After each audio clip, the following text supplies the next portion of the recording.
나는 올해 72이다. 이름은 박정수.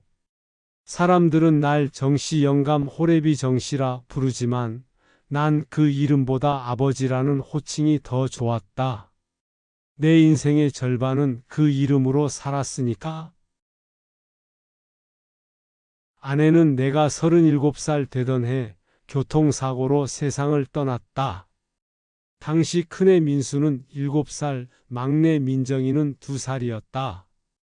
장례식장에서도 제대로 울지 못했다. 눈앞이 깜깜했지만 아내 영정 앞에서 두 아이를 품에 안고 속으로 다짐했다. 당신 걱정 말어. 내가 애들 잘 키울게. 꼭 잘 키울게. 그 후로 난 하루하루가 전쟁이었다. 새벽 5시면 공사장으로 나가고 오후엔 막노동, 밤엔 대리운전을 했다. 아이들이 스스로 잘해줘서 기뻤지만 겨울엔 손이 갈라져 피가 났고 여름엔 등에서 땀이 아니라 살이 벗겨졌다. 손등에 굳은 살은 사포처럼 거칠어졌고 허리는 쉬지 않고 아팠다. 그렇게 번 돈으로 아이들 밥 먹이고 학원 보내고 새 옷을 사줬다.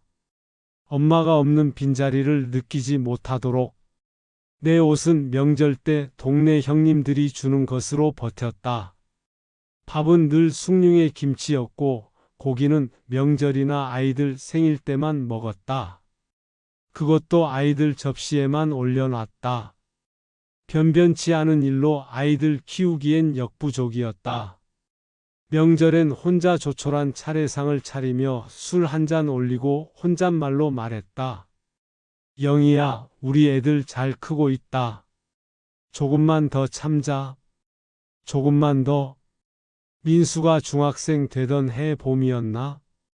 얘가 학교에서 울면서 돌아왔다. 아빠, 나 반장 됐어. 근데 애들이 아빠가 막 노동한다고 놀려. 그날 밤 나는 한참을 울었다. 아들의 등을 토닥이며 말했지. 미안하다, 민수야. 아빠가 좀 더 잘났으면 좋았을 텐데. 그랬더니 민수가 고개를 저으며 말했다. 아니야, 아빠. 아빠가 최고야. 난 아빠 자랑스러워.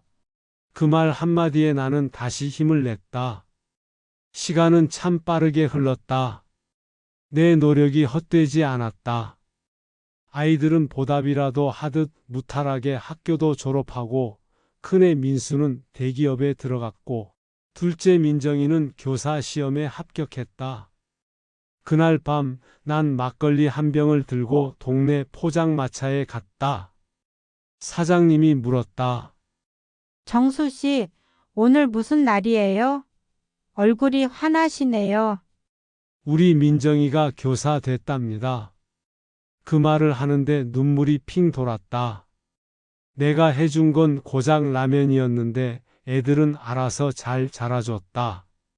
결혼한다고 했을 때 나는 평생 모은 돈을 모두 털었다. 아파트 전세금 절반을 보태줬다. 통장엔 300만 원이 남았지만 상관없었다. 아들이 행복하면 그만이었다.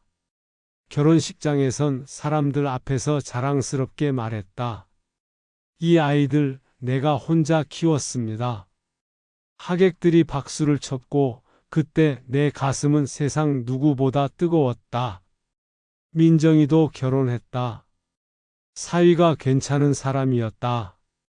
장인 어른이라고 부르며 술도 따라줬다. 그날 밤 나는 아내 사진 앞에 앉아 말했다. 영희야, 우리 해냈어? 두 애 다 잘 결혼시켰어? 이제 당신 곁으로 가도 부끄럽지 않겠어? 그런데 혼자서도 아이들을 잘 키우고 내가 인생에서 해야 할 일을 끝냈다고 생각했던 그게 내 삶의 마지막 시련 시작일 줄이야. 결혼식이 끝나고부터 아이들은 점점 멀어졌다. 오랜만에 전화를 해보니 민수는 회사 일이 바빠서요, 아버지. 라고 했다. 민정이는 학교 일 때문에 정신이 없어요. 라고 했다. 전화는 점점 줄고 명절에도 점점 오지 않았다. 처음엔 이해하려 했다. 그래, 젊은 사람들 바쁘지? 나도 그 나이 때 그랬으니까. 그런데 1년이 지나고 2년이 지나도 달라지지 않았다.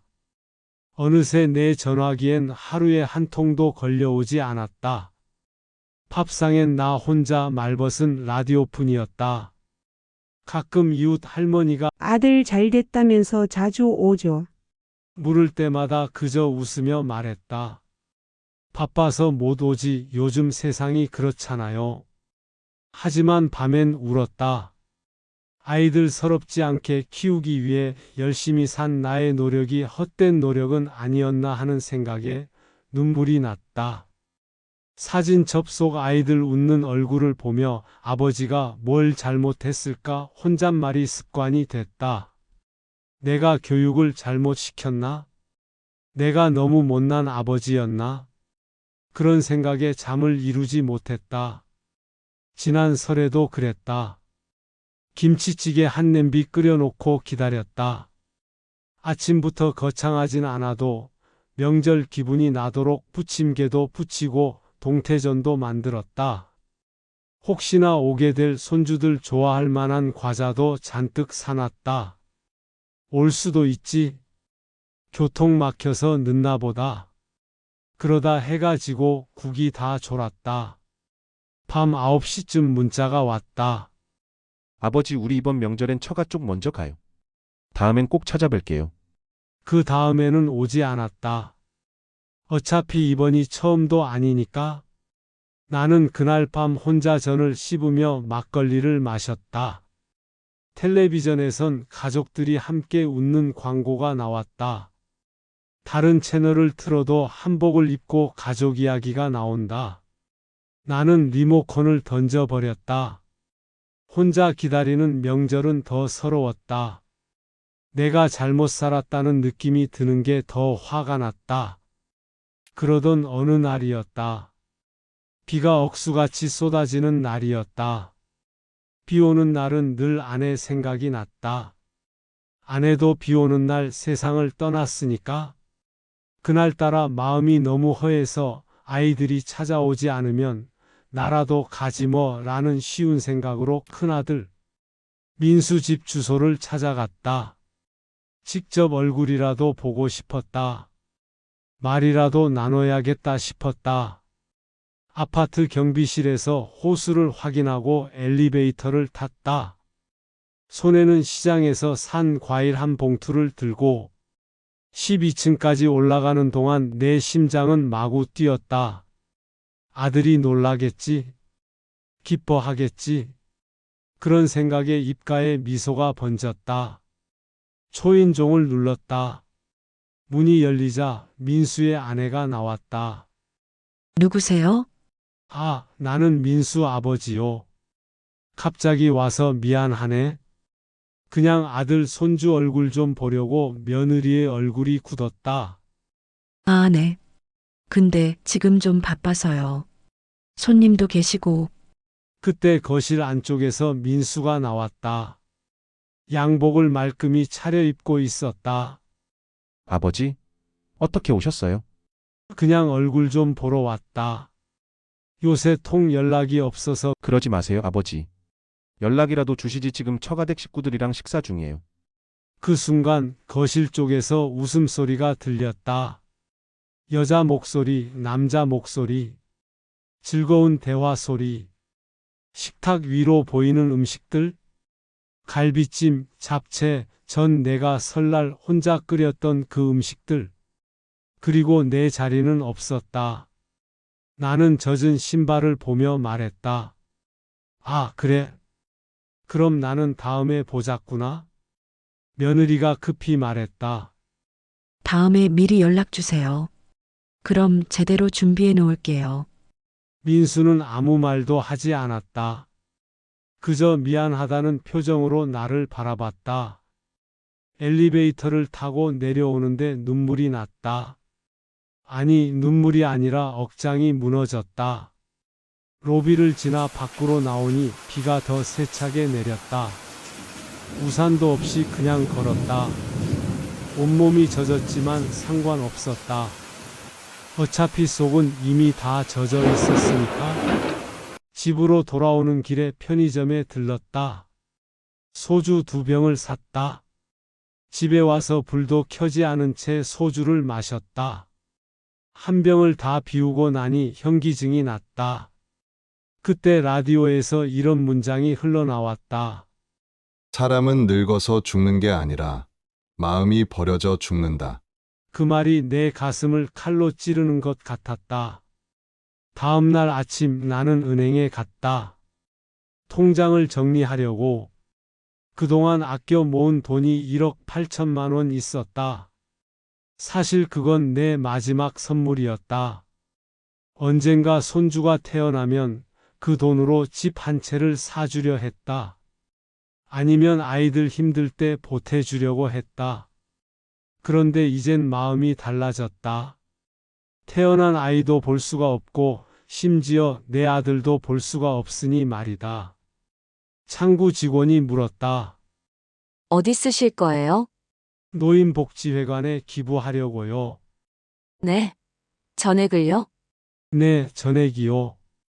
혼자 늙은 사람들 나처럼 외롭지 않게 해주세요. 직원의 눈이 커졌지만 나는 신경 쓰지 않았다. 그리고 공증 사무소에 가서 유언장을 썼다. 내 재산은 자식들에게 한 푼도 주지 않는다. 남은 돈은 나를 기억해 줄 사람들에게, 그리고 진짜 외로운 노인들에게 나누어 주길 바란다. 변호사가 물었다.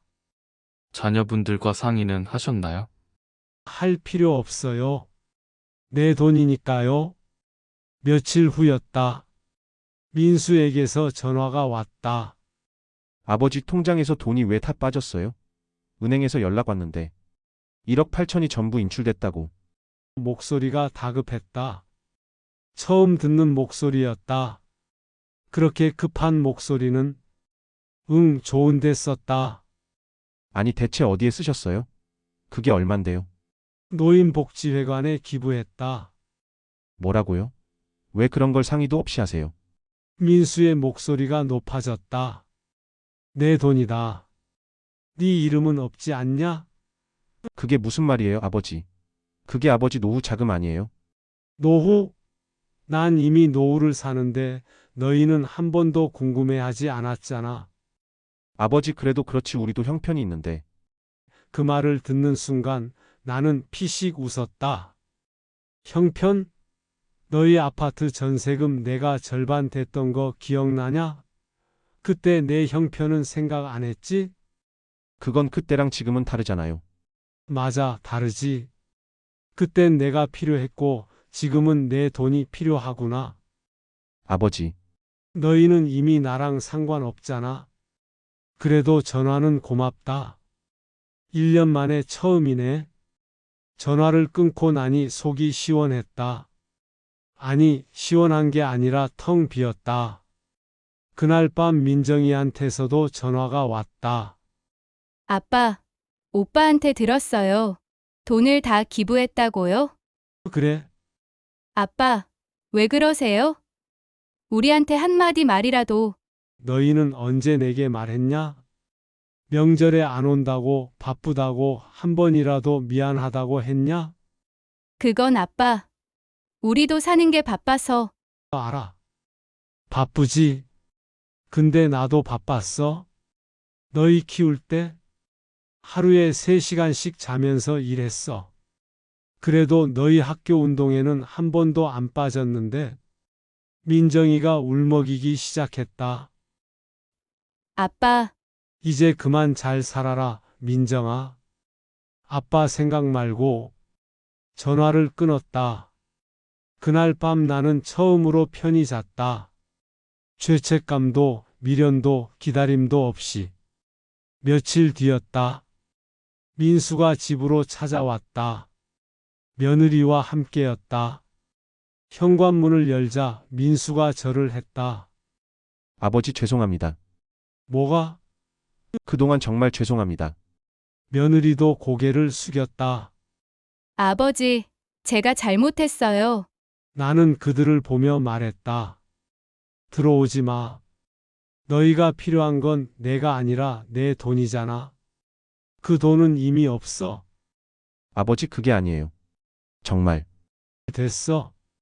이제 나도 내 인생 살고 싶다. 너희 눈치 보지 않고. 민수가 다시 무릎을 꿇었다. 아버지, 한 번만 용서해 주세요. 제가 정말 잘못했어요. 용서?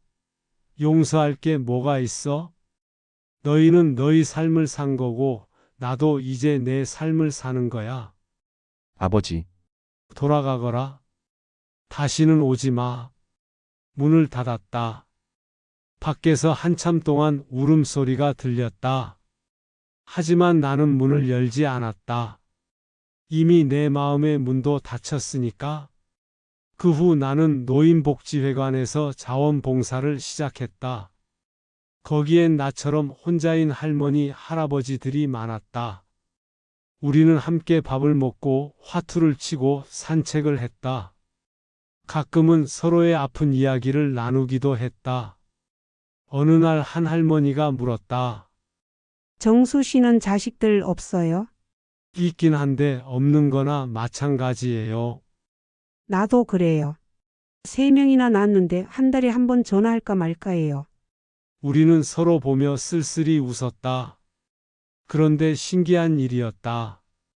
자식들을 기다리지 않으니 마음이 편했다. 전화가 안 와도 서운하지 않았다. 명절에도 복지회관 사람들과 함께 밥을 먹으니 외롭지 않았다. 오히려 더 따뜻했다.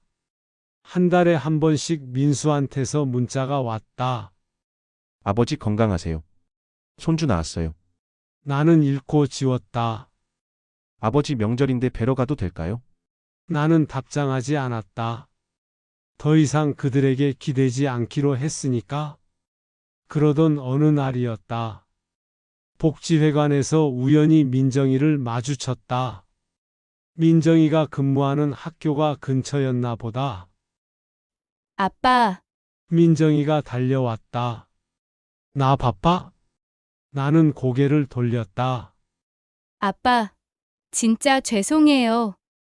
그동안 그런 말 하지 마. 이미 끝난 일이야. 아빠, 나 임신했어요. 아빠, 손주예요.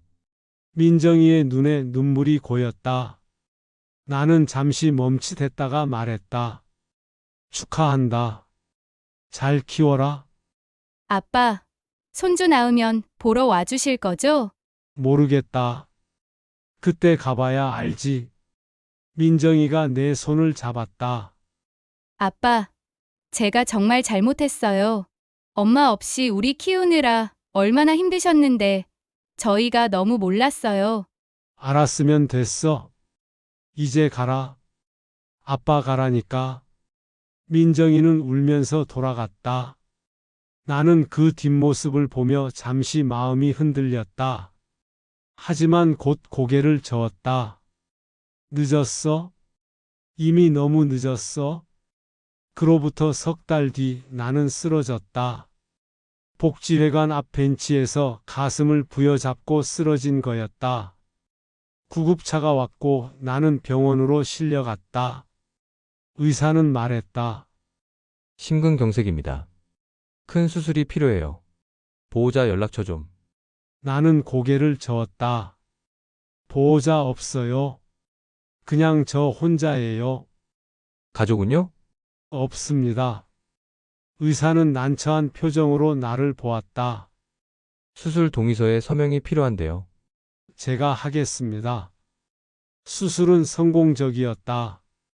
하지만 의사는 심각한 얼굴로 말했다. 앞으로 조심하셔야 합니다. 심장이 많이 약해졌어요. 언제 또 올지 모릅니다. 알겠습니다. 정말 보호자가 없으세요? 혼자 계시기엔. 괜찮습니다. 저 혼자 사는 거 익숙해요. 퇴원하던 날 병실 문이 열렸다. 민수와 민정이가 들어왔다. 복지회관 관장님이 연락했나 보다. 아버지, 민수가 울먹였다. 아버지 왜 아프신 것도 말 안 하셨어요? 너희한테 말해서 뭐 하냐? 아버지, 민정이가 내 손을 잡았다. 아빠, 이제 우리 집으로 가세요. 제가 모실게요. 필요 없어. 아빠, 제발요. 혼자 계시면 안 돼요. 나 혼자 사는 거 오래됐어. 익숙해. 아버지, 민수가 소리쳤다. 제발 제 말 좀 들어주세요. 나는 그들을 보며 천천히 말했다. 너희는 내가 죽을까봐 걱정하는 거냐? 아니면 양심이 불편한 거냐? 아버지 그게 무슨, 솔직히 말해봐. 내가 혼자 죽으면 주변 사람들이 뭐라 할까봐 그런 거 아니냐? 민수가 고개를 떨궜다. 민정이가 울었다.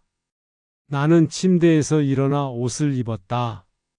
가서 너희 가족이나 잘 챙겨라. 나는 됐으니까. 아버지 저희가 진심으로, 진심은 필요할 때 하는 게 아니야. 아무 때나 하는 게 진심이지. 병원을 나왔다. 택시를 타고 집으로 갔다. 그날 밤 나는 녹음기를 꺼냈다. 마지막 말을 남기고 싶었다. 민수야, 민정아. 아버지 말 잘 들어라. 난 너희를 미워하지 않는다. 다만 실망했을 뿐이야. 너희가 나를 잊은 그날 나도 너희를 놓기로 했다. 이게 복수라면 복수겠지? 하지만 이건 내 존엄을 지키는 마지막 선택이야. 너희 엄마가 돌아가시던 날 나는 약속했어. 애들 잘 키우겠다고. 그 약속은 지켰다. 너희는 다 컸고 잘 살고 있으니까. 이제 내 할 일은 끝났어. 너희는 너희끼리 잘 살아라. 그리고 너희 자식들한테는 제발 나 같은 부모가 되지 마라. 사랑은 주기만 하는 게 아니야. 받기도 해야 돼. 내 인생이 불행했냐고? 아니야. 너희가 있던 시절이 있었으니까. 그 시절만으로도 난 행복했어. 다만 끝이 좀 쓸쓸할 뿐이지. 그래도 괜찮아. 이제 엄마 곁으로 갈 거니까. 녹음기를 끄고 창밖을 봤다. 하늘은 맑았다. 별이 빛나고 있었다. 나는 아내 사진을 보며 웃었다. 영희야, 나 이제 가도 되지? 애들 다 컸어. 우리 약속 지켰어? 적어도 내 마음은 그랬다. 살아보니 부모의 사랑은 늘 일방통행이다. 자식이 돌아오지 않아도 기다리는 게 부모다. 하지만 때로는 그 사랑마저도 놓을 줄 알아야 한다. 그래야 비로소 내 삶이 나의 것이 되니까. 나 박정수는 지금도 믿는다. 어딘가에서 내 자식들이 후회하며 살고 있을 거라고. 그게 내 복수가 아니라 그들의 성장이기를 바란다. 그리고 그들이 자식들에게는 더 나은 부모가 되기를. 그것이 내 마지막 바람이다. 오늘 이야기는 여기까지입니다. 다음 이야기에서도 더 흥미진진한 이야기로 찾아뵙겠습니다.